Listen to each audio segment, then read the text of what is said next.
ایک نشان تھی، ان کی سچائی کا ثبوت تھی، لیکن قرآن کریم کی وضاحت یہ ہے کہ وہ قوم سمود کی آزمائش کے لیے تھی، اور وہی ان کی ہلاکت کا نشان ثابت ہوئی، جیسا کہ سورۃ القمر میں اللہ تعالیٰ فرماتے ہیں إِنَّا مُرْسِلُ النَّاقَةِ فِتْنَةً لَهُمْ فَارْتَقِبْهُمْ وَاصْطَبِرْ۔ بے شک ہم اونٹنی کو ان کی آزمائش اور امتحان کے لیے بھیجنے والے ہیں، پس تو ان کے انتظار میں رہ اور صبر اختیار کر۔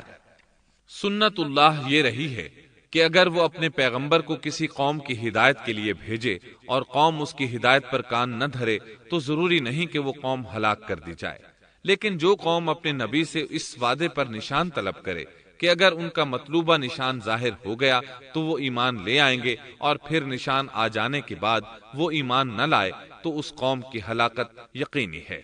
اللہ تعالیٰ پھر اس قوم کو معاف نہیں کرتے جب تک